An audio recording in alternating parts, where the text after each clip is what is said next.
तो दो चरणों में मतदान के बाद सवाल खड़े हो रहे हैं कि क्या इंडिया गठबंधन एनडीए को चुनौती दे रहा है। जानकारों के मुताबिक इस बार पीएम मोदी ने दक्षिण के 5 राज्यों में ऐसा खेला करने की कोशिश की है जो इंडिया गठबंधन पर भारी पड़ सकता है।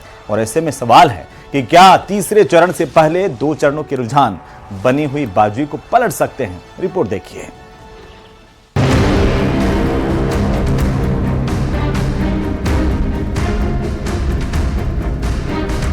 कांग्रेस को औरंगजेब के अत्याचार याद नहीं आते जिसने हमारे सैकड़ों मंदिरों को तोड़ा, उसी से गठबंधन करती है।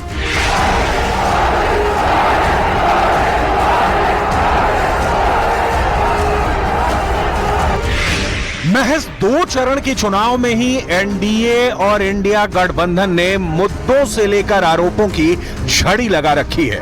एनडीए जहां दावा कर रहा है कि हमने 2 चरण में दक्षिण में बाजी पलट दी है, तो वहीं दावा किया जा रहा है कि इंडिया गठबंधन 2 चरण के चुनाव के बाद उत्तर में फंसा नजर आ रहा है।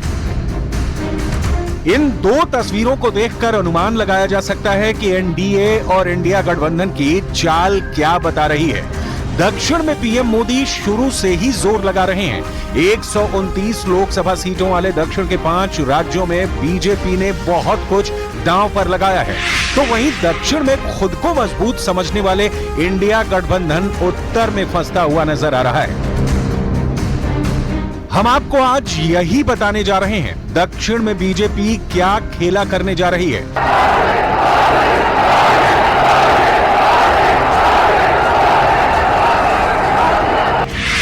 दक्षिण में पलटी बाजी, 2 चरण में कौन आगे।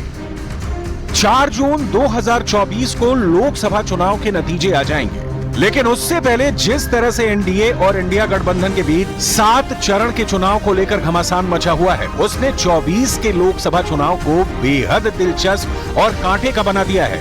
एनडीए का चेहरा बने पीएम मोदी की बात करें तो अभी तक उनकी टक्कर का प्रचार किसी भी पार्टी के नेता ने नहीं किया है। 400 प्लस का मिशन लेकर चल रहे पीएम मोदी ने जिस तरह से दक्षिण भारत पर फोकस किया है, उससे साफ लग रहा है कि पीएम मोदी को अंदाजा है कि अगर दक्षिण की 129 लोकसभा सीटों पर जमकर मेहनत की जाए तो बीजेपी को इसका जबरदस्त फायदा मिल सकता है। कर्नाटक के बेलगावी में पीएम मोदी ने औरंगजेब के बहाने इंडिया गठबंधन पर सीधा हमला किया है। भारत के इतिहास में जो अत्याचार नवाबों ने किए, निजामों ने किए, सुल्तानों ने किए, बादशाहों ने किए, उसकी बात पर तो शाहजादे के मुंह पर ताला लग जाता है, बोलती बंद हो जाती है और राजा महाराजाओं को गालियां दे रहे हो, उनको अपमानित करते हो। इंडिया गठबंधन के मुकाबले एनडीए गठबंधन दक्षिण भारत में मजबूत नहीं माना जाता है, लेकिन जिस तरह से बीजेपी ने चुनाव प्रचार की शुरुआत से ही दक्षिण राज्यों को फोकस किया है, वो मोदी के दक्षिण मिशन का बहुत ही सोचा समझा प्लान है।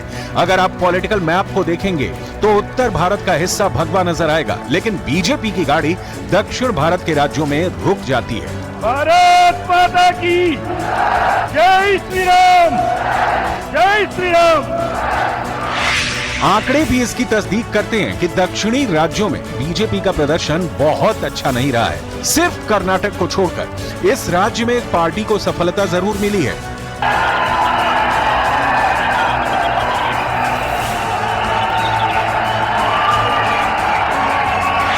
बीजेपी कर्नाटक की ही तर्ज पर पूरे दक्षिण भारत की 129 सीटों पर अपनी रणनीति बना चुकी है।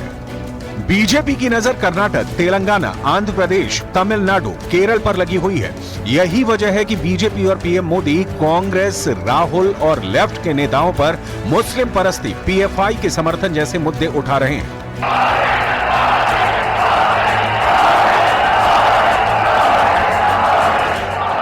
वही कांग्रेस के जो है जिसने वोट के लिए पीएफआई, जो आतंकवाद को पनाह देने वाला देश विरोधी संगठन, जिस पर मोदी सरकार ने प्रतिबंध लगा दिया है, ऐसे पीएफआई आतंकी संगठन का चुनाव में मदद करने के लिए, उनकी मदद लेने के लिए, वायनाड में एक सीट जीतने के लिए आप उसको सरेंडर कर रहे हो, उनके कारनामों का बचाव कर रहे हो।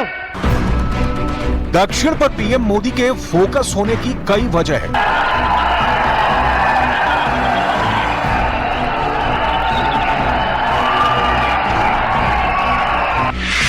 दक्षिण भारत के इन 5 राज्यों में लोकसभा की कुल 129 सीटें हैं। 2019 में भाजपा को इसमें से 29 सीटों पर जीत मिली थी। इस बार एनडीए कर्नाटक के 28 सीटों पर पूरी तरह से सफाया करना चाहती है, जबकि तेलंगाना की 17 सीटों पर भी बड़ा उलटफेर करने की फिराक में है।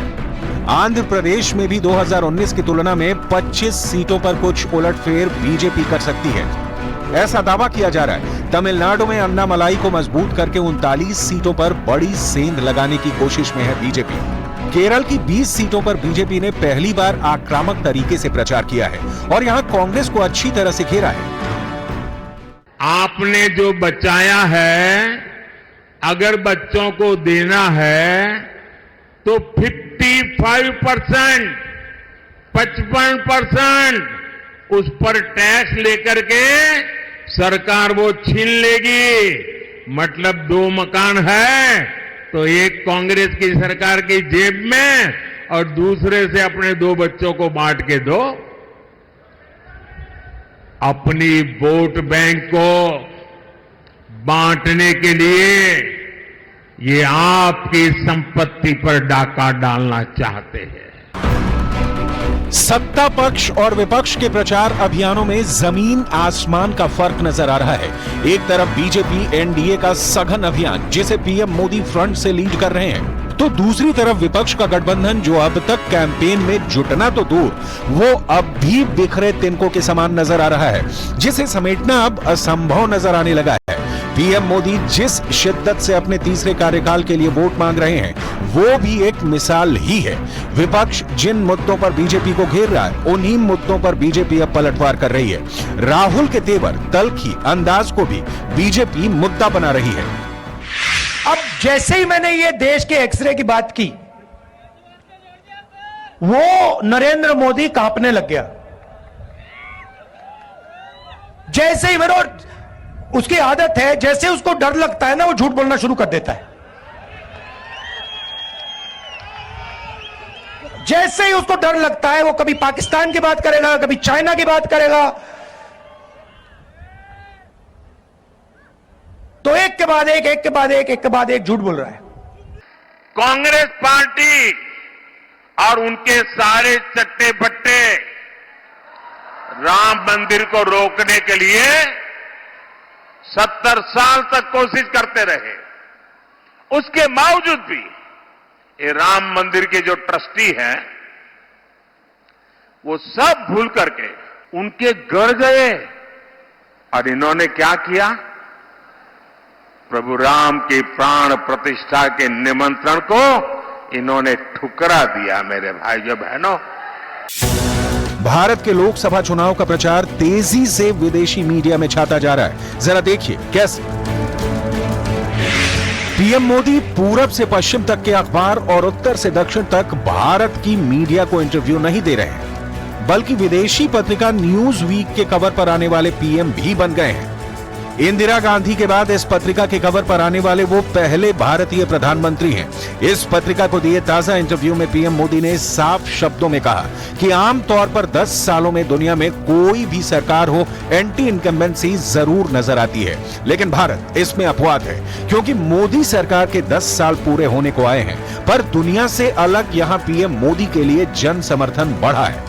पीएम मोदी की ये आउटरीच बिल गेट्स के साथ उनके संवाद में साफ नजर आई, जब दोनों ने भारत की विकसित टेक्नोलॉजी पर आधारित सस्टेन डेवलपमेंट पर खूब चर्चा की। दुनिया भर में यही संदेश गया कि चाहे लाख संपादकीय लिखो, लेकिन सब पीएम मोदी का लोहा मानने लगे हैं। वो अपनी सरकार के किए कामकाज का लेखा जोखा लेकर लोगों के बीच जा रहे हैं। रैलियां और रोड शो की संख्या बढ़ती जा रही है।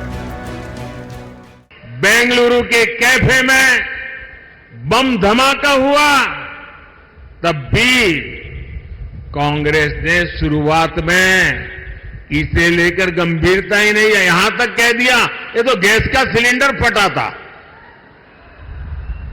देश की जनता के आंख में क्यों धूल झोंक रहे हो कांग्रेस के लोग?